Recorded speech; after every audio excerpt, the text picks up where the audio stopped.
Hello everyone, it's song and story time. The song today is called the ABC song, and it's really a great tune, not only for doing the alphabet but for fitting in lots of other nursery rhymes. So if you can't remember the tune of a nursery rhyme, more often than not it'll fit into this tune. I'll show you. Oh, and I've got my castanet today, very good for this pincer grip movement. So castanets, there's a really good YouTube clip of how to make DIY castanets. Just some cardboard and some bottle tops, and you can go and you can make a really quite effective castanet. So have a look out for that if you haven't got one of these. Okay, the ABC song.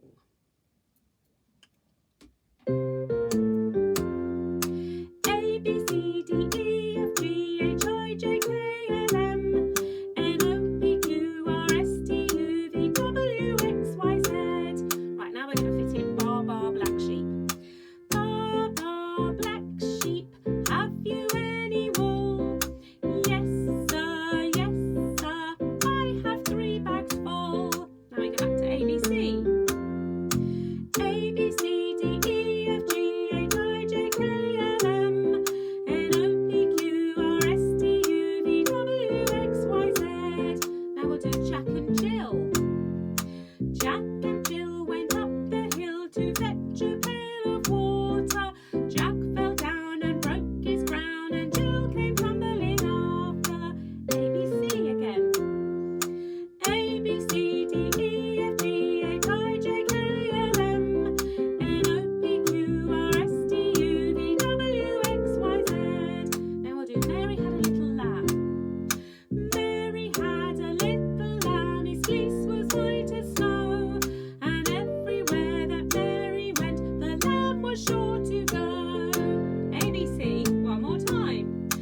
A B C D E F G H I J K L M N O P Q R S T U V W X Y Z. There we go. Very good. And the story today is by the same writer that writes Charlie and Lola. It's called Clarice Bean. What planet are you from? So there's a little introduction page. So this says, this is my class. These boys are the boys in my class, and they're always trying to get off PE by saying they've got a twisted ankle. This one is my friend Rosa, can't stop reading. My cousin Noah is a doodler. This is my friend Betty Moody. Without her glasses, I am utterly a blur. This is Robert Granger. I mainly like to ignore him. This girl is called Bridget Garnett, and I have seen her put a pea up her nose. This is Miss Warburton. You have to do what Miss Warburton says, because it will be staying behind cleaning the board if you don't. Sometimes I fall off my chair on purpose. This makes Mrs. Warburton very irritated. What planet are you from, Clarice Bean? Usually I like to rush out of school like a lunatic. In school we're learning about the planet of Earth. Our planet Earth is quite small compared to Jupiter or Saturn, but compared to the Sun, Pluto is a peppercorn. It's hard to think of ourselves living on a planet because it doesn't feel like we're standing on something round. It's amazing the sea doesn't spill off at the edges, but that's gravity for you. Gravity is a strange, invisible force. You know it's there because you are not floating about like a jellyfish. Sometimes I think gravity is a pity. Mrs. Wilburton wants us to do a project called The Environment, which is nature really. She has given us little books to write in. Nature is something I know lots about. We've got lots of it in our garden. There's even nature in the Baldini brothers' garden, although you wouldn't think so to look at it. It's mainly dustbins and concrete and a bit of an old car. Robert Granger lives nearby and he is always trying to walk home with me. He says, "Hey, Clarice Bean, wait for me." Luckily, I'm a fast walker. When I get home, Grandad is buttering his tie onto his sandwich.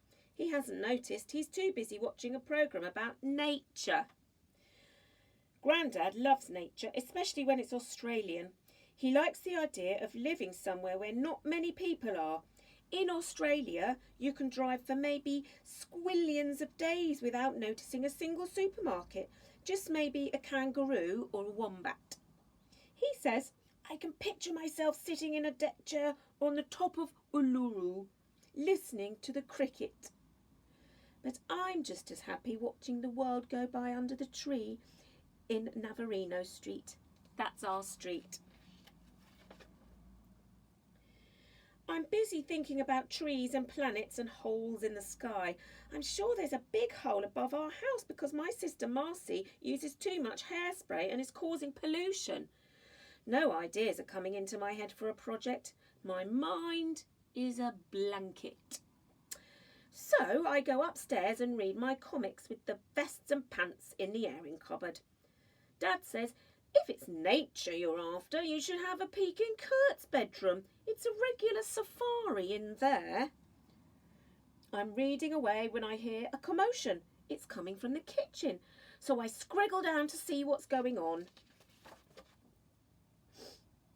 What's happened is my brother Kurt has rushed in and I can see straight away that he's not normal because he is running. He never runs. He's flapping the local newspaper about. Dad says, "What on earth has got into him?" Mum says, "It's his hormones. They're playing havoc at the moment." Hormones are things which buzz about in your body, making you find your family embarrassing and causing pimples. The paper says, "Tree to be chopped down in Navarino Street."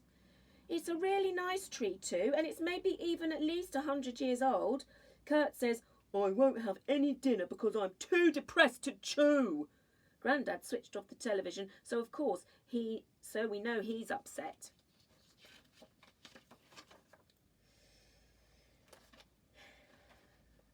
The next day, I'm a little bit late for school. Mrs. Wilburton tells me I've been paired up with Robert Granger for my project. She's done that on purpose.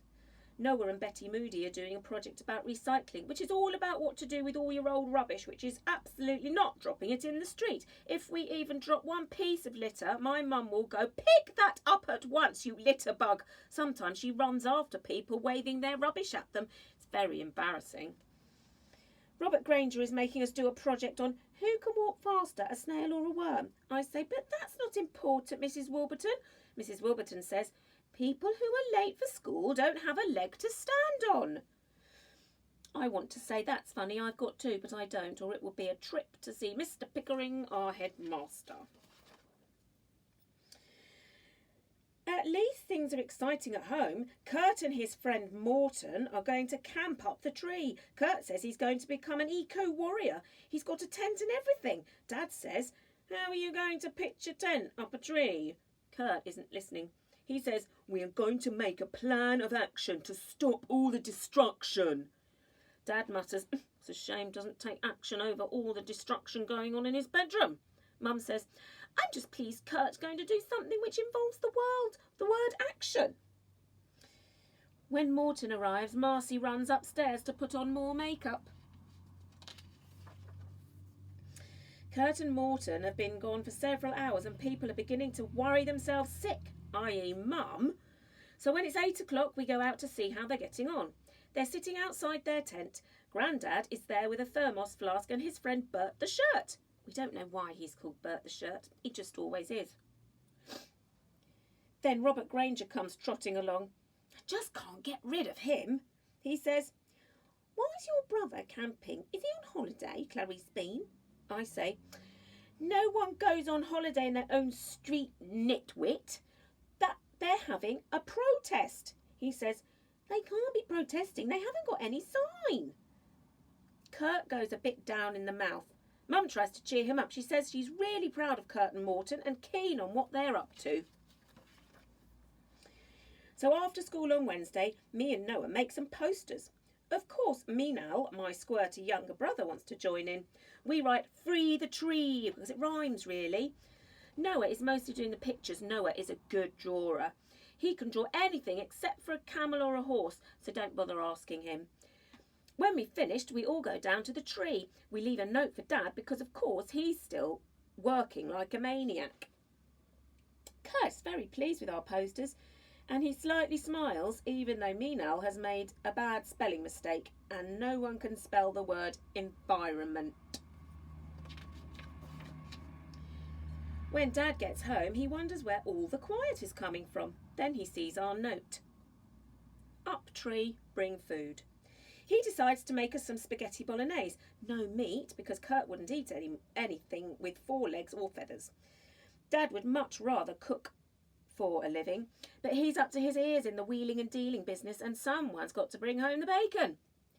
I like to cook too. I do ketchup on toast, and in summer, salad cream on a tomato. Hardly any washing up is involved. We are all sitting at the tree eating spaghetti, and then suddenly someone nips out and takes our photo. The next thing we know, we are all famous in the local paper. Of course, Robert Granger gets himself in the picture. When I get to school, I'm in big trouble. Mrs. Wilburton wants to know why I am late again and where the dickens is my snail and worm project. I say, I've been up until all hours saving the planet in our street. Mrs. Wilburton says, I can assure you I will be calling your mother. I say, she can't get to the phone right now, Mrs. Wilburton, because she's up a tree. Mrs. Wilburton says, right, that does it, young lady. We do not tolerate nonsense in this class. Robert Granger says, but it's true, Mrs. Wilburton. He shows her the picture from the paper, and Mrs. Wilburton goes a bit funny in the face. And that is the absolutely only time Robert Granger has been useful ever. My project. This week I have been being an eco-warrior. Being an eco-warrior means you must use recycled toilet paper because toilet paper is made out of trees. Trees are important because they are stopping the earth running out of air. If we didn't have trees, we would all live in bubbles like spacemen. Trees are also like ginormous vacuum cleaners sucking up the pollution. There's much more to trees than twigs and leaves, and that is why some people think it is important to sit up a tree even if it is raining and you have to be late for one measly day of school. Mrs. Wilburton does a smile which is a bit tight at the edges. But of course she has to say, well done, Clarice Bean.